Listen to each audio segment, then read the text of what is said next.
안녕하세요 여러분, 로켓펀치 타코준입니다. 자, 오늘은 제목에서 보신 것처럼 제가 카메라 장비를 1억 넘게, 1억이 뭐죠? 1억 5천도 넘고 2억에 육박해 가는데 그만큼 꽤 카메라 장비질을 했다고 생각을 하는데, 이렇게 장비질을 하게 된 과정에 대해서 말씀을 드리면서 또 장비병에 관해서 요즘에 또 말이 많잖아요. 거기에 대한 또 저의 생각을 한번 말씀드려 보도록 하겠습니다. 뭐 들어가기 앞서서 요즘 제 추세 아시죠? 뭐 정답을 내린다 이런 개념이 아니라 그냥 저에 대한 의견을 이야기하고 또 저희 구독자분들과 의견을 나누고자 함이니까 너무 진지하게 들어서 또 막 내 생각은 다른데 하면서 너무 또 시리어스하게 듣지 마시고 좀 가볍게 즐기는 마음으로 들어봐 주셨으면 좋겠습니다. 사실 저는 뭐 다들 아시겠지만 유튜버잖아요. 그래서 당연히 카메라를 일반인들보다는 많이 사기도 하고 협찬받기도 하고, 그리고 사고 싶음과 사야 함의 경계에 있잖아요. 항상 뭐 새로운 카메라가 나오면 협찬을 못 받으면 그걸 또 사서 리뷰를 해야 되니까 그런 경계에서 안 사도 되는데 굳이 이제 명분이 생기면 사다 보니까 그리고 또 그렇게 하면서 제가 또 김비디오님하고 같이 우리 김 감독님이랑 프로덕션을 차리다 보니까 실제로 필요한 장비들도 많이 생기고 해서 시내 카메라들까지 구매를 하다 보니까 실제로 뭐 브라노 2대, 그리고 레드 코모도 1대, 레드 코모도 X 1대, FX6, 9, 뭐 3 몇 대 이렇게 하다 보니까 렌즈들도 사실 소니 E 마운트랑 캐논 EF 마운트, RF 마운트, 파나소닉 L 마운트 거의 다 가지고 있고 뭐 이러다 보니까 장비 1억은 그냥 넘어갑니다. 뭐 모르긴 몰라도 아마 뭐 사고 판 것까지 다 하면 거의 2억이 되지 않을까 싶은데 뭐 이게 많이 썼다고 자랑은 아니고요. 그냥 이 정도로 장비질을 많이 해서 이런 이야기를 해본다 정도의 개념으로 들어주시면 좋겠고요. 사실 뭐 다들 그러시겠지만 저도 처음에는 카메라 한 대에 100만원이 넘는다는 사실에 엄청 깜짝 놀라던 시절이 있었어요. 제일 최초의 카메라는 2005년에 군대 갔다 오고 나서 이제 그때 쇼핑몰 붐이 막 일때여 가지고 쇼핑몰 좀 해보겠다고, 아마 그때 재미 겸 쇼핑몰 겸 해가지고 니콘의 D3000이었나 뭐 이런 바디였던 것 같아요. 이름이 잘 기억이 안 나네. 그 다음 이제 캐논이 좋다 해가지고 캐논의 400D 가지고 찍다가 이제 쇼핑몰 접으면서 취미를 내려놨다가 찐으로 이제 재미를 붙이게 됐던 거는 넷마블 회사 다니던 시절에 2013년도 쯤에 알파 7 마크 1이랑 그리고 오디 마크 3를 구매하면서 재미를 붙였던 것 같아요. 그때는 무슨 카메라 바디 하나가 100만원이 넘는 걸 보고 깜짝 놀랐거든요. 렌즈도 처음에는 이제 막 번들 렌즈 내용을 모르니까 이런 것들 사가지고 막 찍다가 다들 이제 원하는 사진은 대부분 이제 사진이 시작되는 이유는 온라인에서나 뭐 SNS에서 멋진 결과물을 보고 나도 저런 걸 찍고 싶다 라고 해서 시작이 되는 거잖아요. 저도 그랬습니다. 처음에 풍경 사진 하나가 SLR에 걸려 있는 걸 우연하게 보게 됐는데 나도 저런 멋진 풍경을 찍고 싶어 라고 해서 처음에 이제 카메라가 뭐가 좋은가 막 찾아보다가 오디 마크 3, 그때는 캐논, 니콘, DSLR 시대였으니까 이제 막 알파 7 마크 1이 나온 그런 때였거든요. 그래서 오디 마크 3와 아마 그때 번들 렌즈 뭐 그런 거를 샀었던 것 같아요. 그래서 이제 풍경을 막 찍어 보는데 이제 처음에는 DSLR이니까 막 로우로 찍을 수 있으니까 그 정도 해보고 하니까 막 재밌거든요. 근데 아무리 찍어도 내가 봤던 그 SLR의 그 대문에 걸려있는 그 멋진 사진처럼은 안 나오는 거예요. 그래서 처음에 하는 게 이제 장비 탓이죠. 내 장비에 뭐가 문제가 있을까, 그래서 이분은 뭘로 찍었을까 라는 장비의 이제 메타데이터에 관심을 갖게 되고, 보니까 대부분 이제 풍경이 개쩌는 사진들은 단렌즈야. 단렌즈 또는 뭐 조리개가 밝은, 캐논에서는 이제 L렌즈라고 하죠. 그리고 소니 알파 7 마크 1을 사면 이제 핀 스트레스가 없어서 내가 이렇게 못 찍을 리가 없어, 이건 핀이 안 맞아서 그런 걸 거야 해서 알파 7 마크 1을 샀던 기억이 납니다. 그래서 그때는 렌즈가 지금처럼 막 많이 없었기 때문에 이종 교배를 했던 것 같아요. 수동 렌즈를 사가지고. 근데 그때까지만 해도 렌즈 막 몇백만 원을 주고 산다는 걸 잘 생각을 못 하던 시절이었는데, 그렇게 해서 찍어도 뭔가 계속 부족한 것 같은 그래서 보니까 비싼 L렌즈들을 사야 되더라고요. 그래서 다시 오디 마크 3를 가서 1635 2를 샀던 것 같아요. 이게 L렌즈라서 그때부터 이게 장비 때문이었구나 라는 걸 깨닫고 그때부터 장비질을 시작합니다. 막 오이 만두 그리고 L렌즈들 이런 거를 사면서 그때가 사진이 제일 막 이제 알아가는 시기잖아요. 사실은 그때는 좋다는 렌즈를 사긴 하지만 이 렌즈의 쓰임새와 왜 풍경에 이게 좋은지 잘 모르잖아요.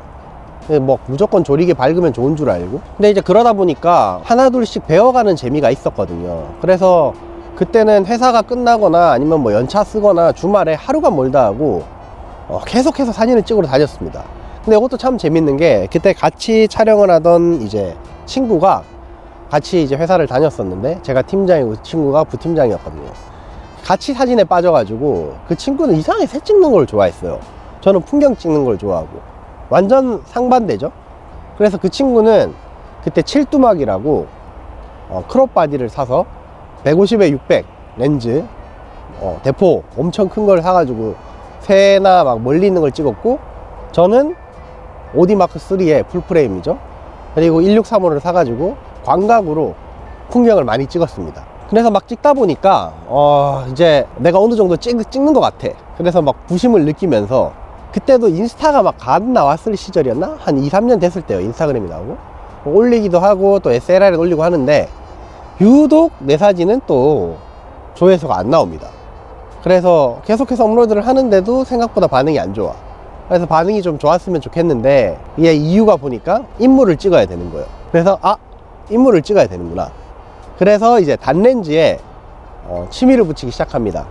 그래서 단렌즈를 다 샀어요. 막 아까 샀던 오이만두를 가지고 있었고, 사무엘, 뭐 이사벨, 만투 이런 것들을 다 사가지고 인물을 찍기 시작하는데, 처음에 뭐 제가 모델을 부르고 이런 걸 뭐 과정도 모를 뿐더러 부담스럽고 거기에 돈을 내는 것도, 그러니까 이제 보통 이제 그 당시에 있던 여자친구를 찍거나 아니면 가족들 찍거나 그렇게 하면서 엄청 또 즐거웠어요.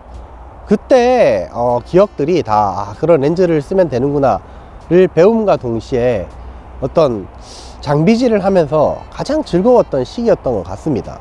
그러다가 이제 어느 순간에 조리개와 심도와 그리고 셔터 스피드 이런 거의 상관관계를 다 알게 되면서 이제 어느 정도는 사실 컨트롤 할 수 있게 되잖아요. 뭐 단순하게 말씀드리면 단렌즈를 써서 조리개를 무조건 개방해야 뒤가 날아가는 예쁜 사진을 얻을 수 있는 줄 알았는데, 2470을 써서 70mm에 2.8을 하고 피사체와 거리를 가깝게 하고 백을 멀게 하면 아웃포커싱이 된다, 이런 개념들에 대한 이해가 생기면서 2470 하나면 다 되는구나 라는 걸 좀 느끼면서, 결국에는 그때도 장비를 다 내치고 오디 마크 3에 신계륵이랑 오이만두 이렇게 3개만 가지고 있었던 것 같아요. 그러다가 이제 대 유튜브 시대가 도래를 하죠. 그래서 다시 원점부터 다시 시작입니다. M50이라는 미러리스를 사가지고 브이로그를 해야 되니까, 처음엔 제가 브이로그를 하고 싶었거든요. 그래서 이렇게 들고 하려면은 광각 렌즈가 필요하니까 112 렌즈를 사가지고 합니다. 근데 영상은 아시다시피 사진이랑 좀 달라요. 셔터 스피드를 고정해야 되기 때문에 좀 저조도나 이런 거에 굉장히 예민해지거든요. 사진은 저조도면 이제 IS로 올리고 셔터 스피드를 느리게 하면 되는데, 동영상에서는 그게 한계가 있기 때문에 그래서 점점 이제 풀프레임을 원하게 되고 장비질을 하게 되는 거죠. 그래서 캐논 M50에서 시작해 가지고 소니 알파 6500을 거쳐서 이제 알파 7 마크 3, 마크 4, A7S3, FX3, FX6 그러면서 이제 파나소닉을 알게 되는데, 이제는 뭐 촬영하는 기술이나 방법에 대해서는 다 아는 시절이 됐지만 색감이나 이제 브랜드들의 특성에 대해서 이해를 하기 시작하는 거예요. 근데 그 시기에 제가 막 인디 영화나 이런 거를 찍고 싶은 욕망이 있었는데, 그런 것들을 찍는 감독님들이 다 파나소닉의 GH5를 쓰고 계신 거예요. 그게 아마 2019년쯤이었던 것 같아요. 그래서 파나소닉에 대한 저의 사랑은 또 그때부터 시작이 된 거죠. 근데 그때는 또 파나소닉의 오토포커스가 엄청 안 좋았잖아요. 그러다 보니까 유튜브를 찍는 게 너무 불편한 거예요. 그러니까 색감이 좋고 손떨방이 좋고 내 취향인 것과는 별개로 내가 하는 일과는 맞지가 않는 거지.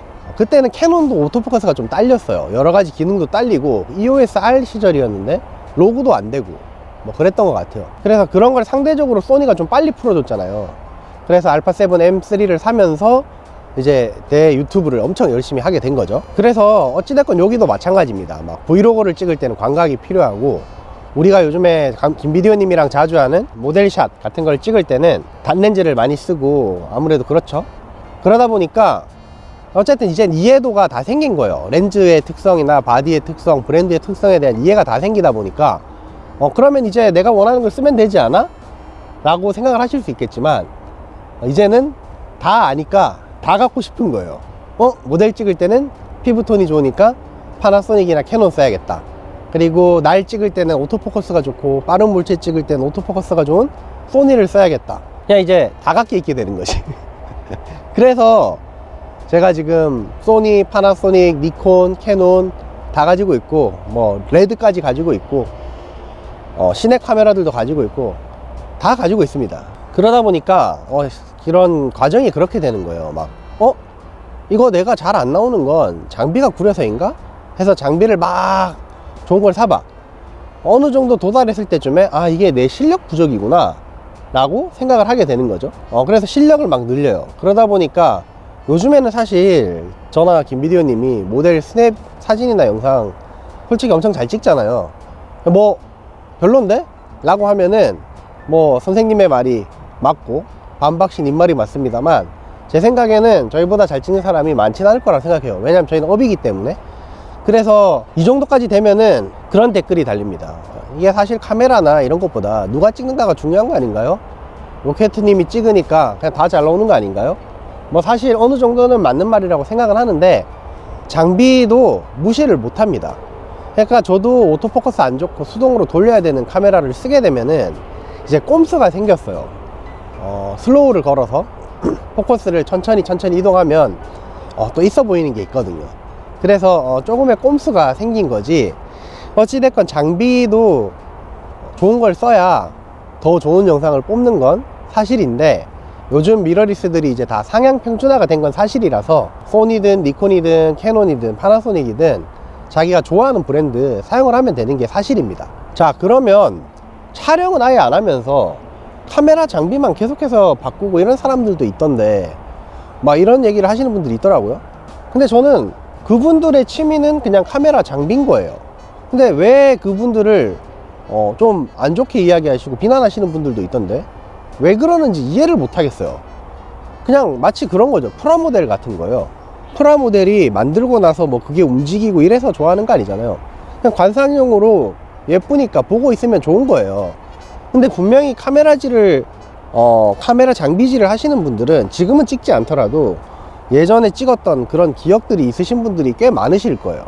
제가 아까 말씀드렸던 단렌즈들 쓰면서 막 겪었던 과정들, 그리고 줌렌즈 쓰면서 겪었던 과정들에서 좋은 기억들이 있으셨던 거라고 생각을 합니다.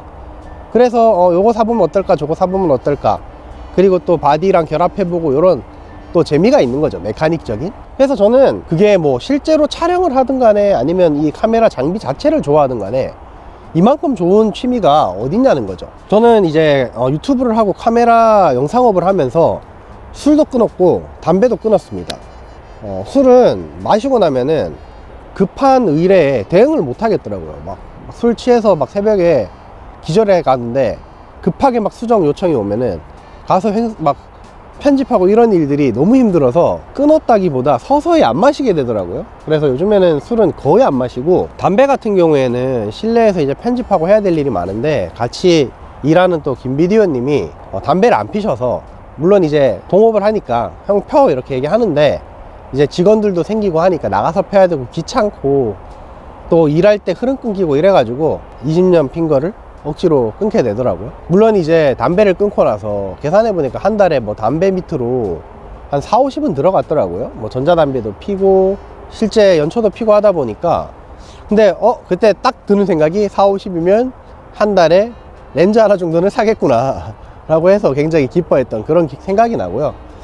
그리고 생각해보면은 이만큼 좋은 취미가 없습니다, 여러분. 실제로 취미를 붙이면은 주변 사람들 예쁘게 찍어줄 수도 있고 기록으로 남길 수 있고 하다 보니까, 제가 저번에도 말씀드렸지만 요즘에는 사실 어른이 되고 나니까 디지털 시대다 보니까 연필로 글을 쓰고 이런 일들을 덜 하다 보니까 아무래도 일기를 쓰는 일이 좀 많이 없어졌는데, 마치 디지털 일기 같은 거죠. 뭐 영상도 찍고 사진도 찍고 하면서 나의 가장 젊은, 오늘이 바로 나의 가장 젊은 날이잖아요. 그리고 또 결혼하신 분들은 와이프나 가족들의 또 단란한 모습을 찍어줄 수 있고 하니까 또 추억도 챙길 수 있으면서 또 잘 사용하다가 급하면 팔아서 또 현금화할 수도 있고, 또 만약에 촬영을 하러 나갔다 그러면 하루 종일 걸으면서 건강도 챙기고, 저는 이만큼 좋은 취미가 잘 있나 싶은 거죠. 감가도 사실 중고로 사고 팔고 하면 다른 취미에 비해서는 또 많지 않은 편이거든요. 그래서 그냥 다 같이 카메라를 좋아하는 사람이면 촬영도 하고, 뭐 장비를 좋아하는 사람도 있고, 다 같이 서로 존중해주고, 넌 그러냐, 난 그렇다. 그리고 이런 식으로 많이 쓰다 보면은 중고거래도 활발해지니까 매물 구하기도 좋고, 전혀 손해볼 게 없는데, 저는 막 같이 막 편 나눠서 찍지도 않으면서 뭐 이런 말을 하는 거를 저는 잘 이해를 못 하겠어요. 저는 그 중간이잖아요. 장비질도 하면서 실제로 촬영도 많이 하는. 근데 제가 워낙 장비를 많이 사고 팔고 하니까 실제로 렌즈를 막 한 옛날 뭐 빈티지 렌즈 같은 것들도 막 10개씩 가지고 와가지고 한 마운트는 다 한 번씩 해보지만 실제로 쓰는 건 한두 개 써보다가 잘 안 쓰는 것들은 뭐 가지고 있다가 결국엔 또 얼마 동안 가지고 있다가 또 바꾸러 갑니다. 그래서 가서 또 딴 거 바꾸고. 근데 또 그 재미가 있거든요. 그래서 저는 장비질만 하는 사람과 실제로 촬영을 하는 사람, 그 중간 어디쯤이라고 생각을 해요. 그래서 뭐 저는 둘 다 굉장히 좋은 취미가 아닌가 이렇게 생각을 하고요. 장비질이라는 게 참 그렇습니다. 장비병에 걸리는 이유는 여러 가지 이유가 있겠지만, 처음에는 못 몰라서 막 싸고 가성비 렌즈를 찾다가 결국에는 비싸고 무겁고 좋은 렌즈들을 써야 좋은 결과물이 나오는구나 라고 생각을 하게 됐어요. 그래서 막 점점 크고 무겁고 비싼 L렌즈, 뭐 GM 렌즈, 파나소닉 S 프로 렌즈, 이런 렌즈들을 사게 되는데, 그러다 보면 또 어느 순간에 현타가 옵니다. L렌즈들을 다 구했음에도 불구하고, 와, 내가 이 무거운 거 핸드폰 하나 들고 찍으면 이렇게 행복한데 이 무거운 걸 써야 돼? 라고 생각이 들면 다 내치게 돼요. 그러니까 나중에 후회할 걸 알면서도 현타 와, 다 안 할래 하면 다 팔고, 그러다가 사게 되는 게 이제 광범위 줌 렌즈. 지금 요런 파나소닉의 28-200이나 제가 또 요즘에 특히 잘 쓰는 시그마 16-300 얼마 전에 리뷰했죠. 그런 렌즈들을 사게 되는데, 또 쓰다 보면 오늘 인물 찍는데 그 렌즈 있어야 되는데 이러면 또 다른 렌즈 사고 무한 반복이에요. 그러니까 근데 또 그게 재미가 있지 않습니까, 여러분? 근데 사실 이렇게 장비질을 하는 과정에서 실력이 생기고 카메라를 다루는 거에 대한 이해도가 완전히 생기면, 정말 이런 렌즈들을, 예전에는 그냥 렌즈 자체가 구리다, 뭐 번들 렌즈는 구리다 이렇게 생각을 했는데, 여러분 그런 말 있잖아요. 진짜 번들 렌즈를 잘 쓰는 사람은 고수들이라는 이야기. 지금은 그 이야기 무슨 얘기인지 정확하게 이해를 하거든요. 그래서 아까 말씀드렸다시피 제가 28-200이나 16-300도 요즘에 엄청 잘 쓰고 있는 이유가, 예전에는 28-200으로 뒤를 날려서 찍으라면 이해를 못했어요. 근데 모델이면은 아무래도 집중되는 아웃포커싱이 잘 되는 영상이 좋은데 28mm에 놓고 막 찍는 거예요. 그러면 당연히 덜 날아가는데 그걸 이해를 못하는 거니까 써보고 이거 번들이라서, 그리고 뭐 광범위 줌렌즈에 가변 조리기라서 별론가 봐 막 이래서 안 썼었는데, 요즘에는 바디 성능도 워낙에 좋아져서 또 번들도 이제 다 굉장히 좋게 나오죠. 그리고 파나소닉의 28-200이랑 시그마의 16-300은 가격도 100만원 언저리면서 광범위 줌이라서 원렌즈로, 이제 귀찮으니까 렌즈 하나로 다 할 수 있잖아요. 그래서 여행을 가거나 아니면 오늘 데일리 브이로그나 사진을 찍으러 나가겠다 하면 조리개는 조금 아쉽지만 바디 성능도 좋아졌겠다, 저조도에도 꽤 강하고, 이제 가변 조리개여도 조리개 값이 막 7까지 올라가도 요즘 바디들 워낙 좋으니까 그런 걸 커버를 할 수가 있게 된 거죠. 그래서 이제는 16-300이나 28-200을 줘도 남들이 봤을 때는 이거 뭘로 찍은 거냐 한 그럴싸한 사진과 영상들을 다 찍을 수가 있게 됐습니다. 그래서 제가 하고 싶은 말은, 뭐 장비병에 걸려서 장비질 하는 과정도 다 즐거운 행위고, 그러면서 실력을 얻는 거고, 그러다 보면 또 처음에 생각했던 안 좋았던 렌즈들이나 또 이런 렌즈는 별로라고 생각했는데 나중에 보니까 이런 매력이 있구나 라고 이해가 생기는 순간이 있어요. 그래서 결국에는 실력도 굉장히 중요하다. 하지만 이게 실력만으로 안 되는 넘을 수 없는 그 장비의 벽이 있거든요. 그래서 막 예를 들어 아무리 내가 잘 찍는다 하더라도 번들 렌즈랑 135mm f1.8 이런 큰 사무엘 같은 걸로 찍었을 때 당연히 이제 포커스가 뒤에 날아가고 배경 압축이 많이 되는 게 예쁘잖아요. 그래서 넘을 수 없는 벽도 분명히 존재를 하기 때문에 장비질을 하면서 실력도 생기면 그만큼 또 장비를 더 사고 더 가지고 싶어지게 된다. 그래서 이러한 무한 반복이라는 거 말씀드리고 싶고요. 여기에 또 이제 바디 특성까지 알게 돼서 다이나믹 레인지가 넓어야 된다 영상에서는 이런 거에 대한 이해까지 가면 이제 저처럼 시네마 바디도 막 2대씩 사게 되고 또 비싼 바디들까지 가다 보면 뭐 포르쉐 한 대 값은 그냥 나오는 거죠. 그래서 어쨌든 제 생각은 그래요. 결론만 막 말씀드리자면은 장비병이라고 하면 병이잖아요. 근데 병치고는 나쁘지 않다, 괜찮은 병이다 이렇게 생각을 하고요. 뭐 이게 남한테 피해를 주는 것도 아니야. 그리고 뭐 결과물들도 나오니까 추억도 쌓을 수 있어. 나중에 급하면 또 현금화 할 수도 있고 환급성도 있고 또 필요할 때는 바꿔서 다른 것들도 써볼 수 있고 또 많이 걸어 다니니까 건강에도 좋고 이만큼 좋은 병이 없다, 그런 말씀을 드리고 싶고, 뭐 또 제가 캐치하지 못한 뭐 여러 가지 장비에 관한 재밌는 썰이라던가 여러분들의 또 장비를 사오게 되면서 그 과정들 또 초보자분들에게 해주고 싶은 이야기가 있을 거 아니에요.